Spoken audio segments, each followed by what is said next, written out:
Menariknya politik Indonesia adalah karena banyak dipengaruhi oleh ulama-ulama yang ikut mengomentari perpolitikan tanah air dan memiliki pengikut yang senantiasa mendengarkan mereka.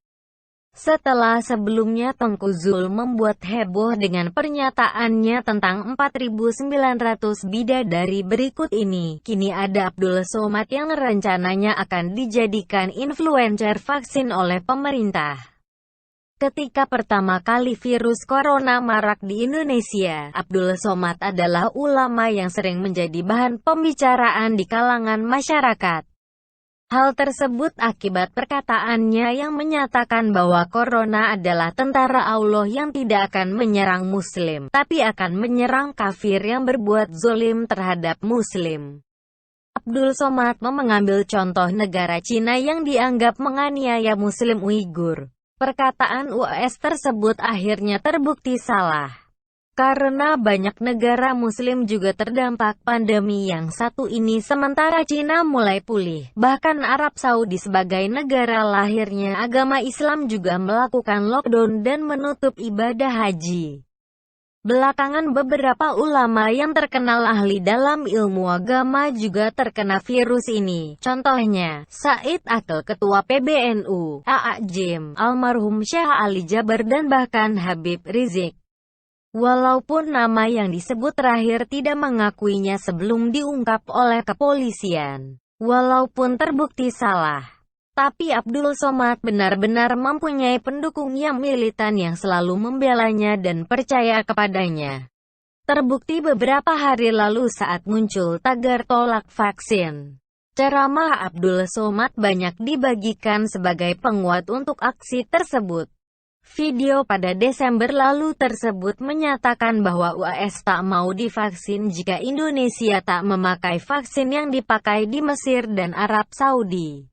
Jadi sampai sini kita bisa simpulkan kalau bagi UAS, jika vaksinnya dipakai oleh Mesir dan Arab, Abdul Somad bersedia divaksin untuk memerangi penyebaran tentara Allah. Wah, Abdul Somad sudah mulai berani melawan penyebaran tentara Allah nih.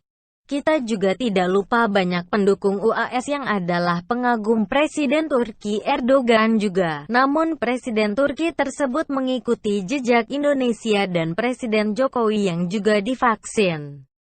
Sebenarnya hal tersebut adalah hal yang sangat wajar, karena saat krisis ekonomi di Turki dan mata uang Turki jatuh, mereka mendapatkan bantuan dari Cina.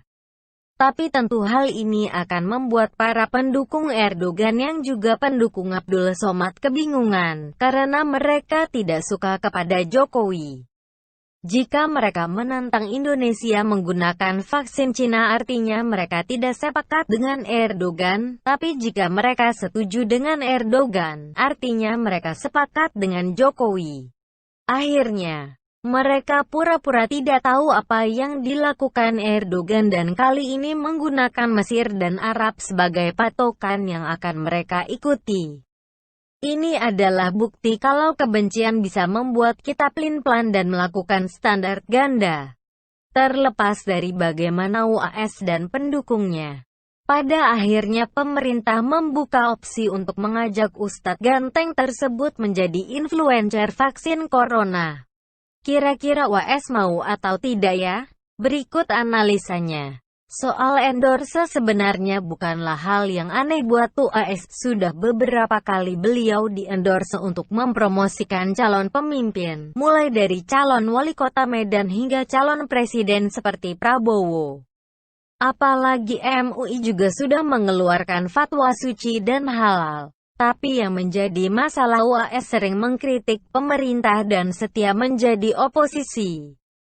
Tentu beliau harus memikirkan langkah untuk menyelamatkan muka jika nantinya menjadi influencer vaksin membantu pemerintah. Apalagi nama Abdul Somad besar karena para pendukung fanatiknya.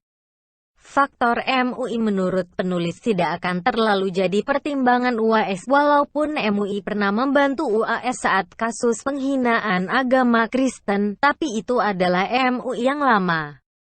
Di mana sekarang sudah banyak yang diganti kendati masih ada beberapa muka lama. secara suara maka Abdul Somad bisa tekor. Sebagian pendukungnya akan ada yang kecewa dan di sisi lain pendukung Jokowi dan pemerintahan tidak akan jadi memuja Abdul Somad. Mengingat kebanyakan pendukung Jokowi dari kalangan NU yang mempunyai kiai-kiai harismatik dan banyak pengikut. Hal ini tentu akan menjadi pertimbangan Abdul Somad. Jadi kecil kemungkinan untuk UAS mau menjadi influencer vaksin walaupun pemerintah sudah membuka pintu untuk mengajak beliau. Tapi sekecil apapun yang namanya komunikasi politik adalah seni. Tergantung seberapa niat pemerintah berkomunikasi dengan UAS, apalagi jika ada kejutan di mana Mesir dan Arab tiba-tiba menggunakan vaksin yang sama dengan Indonesia. Yang pasti jika UAS mau bekerja sama dengan pemerintah dan menjadi influencer vaksin, maka dunia persilatan akan kembali gempar.